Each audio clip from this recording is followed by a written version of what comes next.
नमस्कार, स्वागत है आप सभी का। दोस्तों, इस वीडियो में हम जीके के उन प्रश्नों को देखेंगे जो एग्ज़ाम में बार बार पूछे गए हैं और आने वाले आपके सभी एग्ज़ाम के लिए बहुत ही महत्वपूर्ण हैं। तो आप किसी भी एग्ज़ाम की तैयारी कर रहे हो दोस्तों, एसएससी का कोई एग्ज़ाम हो, पुलिस, रेलवे का कोई एग्ज़ाम हो, तो सभी के लिए बहुत ही महत्वपूर्ण होने वाला है। और इन प्रश्नों से संबंधित जो भी और प्रश्न बनेंगे उन्हें भी हम क्वेश्चन में यहाँ पर डिस्कस करेंगे। तो चलिए, पहला क्वेश्चन देखिए। यहाँ पर क्वेश्चन है कि वायुमंडल की कौन सी परत सूर्य के परावैंगनी विकिरणों को पृथ्वी तक पहुंचने से रोकती है? तो वायुमंडल की कौन सी परत है जो सूर्य के परावैंगनी किरणों को पृथ्वी तक पहुंचने से रोकती है? तो ऑप्शन होगा दोस्तों हीलियम, हाइड्रोजन, ओजोन, ऑक्सीजन। तो इसका जो राइट आंसर होगा option number C, ozone. Ozone दोस्तों सूर्य के परावैंगनी किरणों को पृथ्वी तक पहुँचने से रोकती है। तो ओजोन का फार्मूला क्या होता है, रासायनिक सूत्र? तो इसको O3 कहते हैं। इसका रासायनिक सूत्र होगा दोस्तों O3। और एक क्वेश्चन और बनता है यहाँ पर कि ओजोन किस मंडल में पाया जाता है? तो आप याद रखेंगे, ओजोन समताप मंडल में पाया जाता है। किसमें दोस्तों? समताप मंडल में। तो यहाँ पर समताप मंडल, तो ओजोन समताप मंडल में पाया जाता है और सूर्य के परावैंगनी किरणों को पृथ्वी तक पहुँचने से रोकती है। तो इसे आप याद रखेंगे। चलिए नेक्स्ट क्वेश्चन देखते हैं। अब देखिए, यहाँ पर अगला क्वेश्चन है कि रडार की खोज किसने किया? ऑप्शन है दोस्तों Max Planck, Henry Becquerel, Robert Watson Watt, इनमें से कोई नहीं। तो दोस्तों रडार की जो खोज की थी उसने किया था रॉबर्ट वाटसन वाट ने। तो रॉबर्ट वाटसन वाट ने रडार की खोज की थी। इसे आप याद रखेंगे। चलिए अगला प्रश्न देखते हैं। अब देखिए दोस्तों, यहाँ पर नेक्स्ट क्वेश्चन है कि राष्ट्रीय गीत वंदे मातरम किसका अंश है? तो यहाँ पर बताना है कि राष्ट्रीय जो गीत वंदे मातरम है वह किसका अंश है। ऑप्शन है दोस्तों सरस्वती चंद्र, गृहदाह, दुर्गेश नंदिनी, आनंद मठ। तो इसका जो राइट आंसर होगा ऑप्शन नंबर डी, आनंद मठ। यानी दोस्तों राष्ट्रीय गीत वंदे मातरम आनंद मठ का अंश है। तो आनंद मठ किसकी रचना है ये भी आपको याद रखना है। तो बंकिम चंद्र चट्टोपाध्याय, बंकिम चंद्र चट्टोपाध्याय, ये दोस्तों इनकी रचना है आनंद मठ और उसी का अंश राष्ट्रीय गीत वंदे मातरम है। ये आपको याद रखना है। चलिए अगला प्रश्न देखते हैं।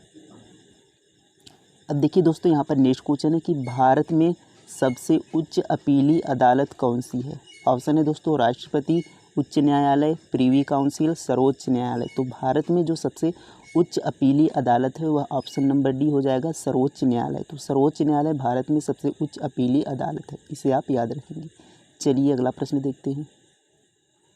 अब देखिए, यहाँ पर नेक्स्ट क्वेश्चन है कि सरोजिनी नायडू भारत की किस राज्य की राज्यपाल बनी थी? तो सरोजिनी नायडू दोस्तों भारत की किस राज्य की राज्यपाल बनी थी ये आपको बताना है। ऑप्शन है हिमाचल प्रदेश, उत्तराखंड, उत्तर प्रदेश, महाराष्ट्र। तो इसका जो राइट आंसर होगा दोस्तों ऑप्शन नंबर सी, उत्तर प्रदेश। तो सरोजिनी नायडू भारत के उत्तर प्रदेश की यहाँ पर राज्यपाल बनी थी। अब दोस्तों यहाँ पर देख लेते हैं सरोजिनी नायडू को। तो सरोजिनी नायडू को दोस्तों भारतीय कोकिला के नाम से भी जानते हैं। भारतीय कोकिला, भारतीय कोकिला। तो सरोजिनी नायडू को भारतीय कोकिला के नाम से जानते हैं।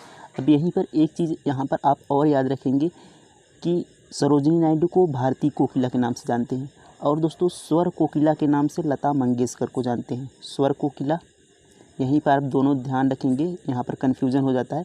तो देखिए, लता मंगेशकर हमारी गायिका थी तो उन्हें स्वर कोकिला के नाम से जानते हैं, यानी स्वर, गायिका थी तो स्वर।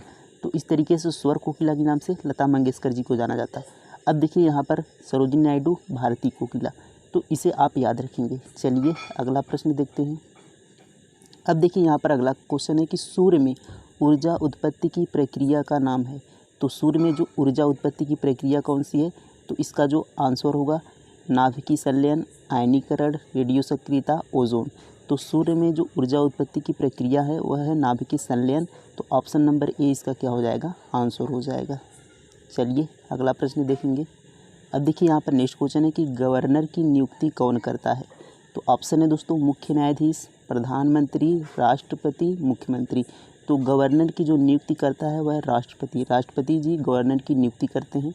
अब देखिए यहाँ पर अगर मुख्य न्यायाधीश की बात करें तो सर्वोच्च न्यायालय के जो मुख्य न्यायाधीश होते हैं उनकी भी नियुक्ति जो है वह राष्ट्रपति द्वारा की जाती है, राष्ट्रपति द्वारा। प्रधानमंत्री की नियुक्ति भी दोस्तों राष्ट्रपति द्वारा ही की जाती है और मुख्यमंत्री की नियुक्ति की बात करें तो मुख्यमंत्री की नियुक्ति कौन करता है? राज्य का राज्यपाल। तो इसे आप याद रखेंगे। चलिए अगला प्रश्न देखेंगे। अब देखिए नेक्स्ट क्वेश्चन कि प्रकाश का वेग सबसे अधिक होता है। तो प्रकाश का वेग किस में सबसे अधिक होता है ये आपको बताना है। निर्वात में, पानी में, कांच में, हीरे में।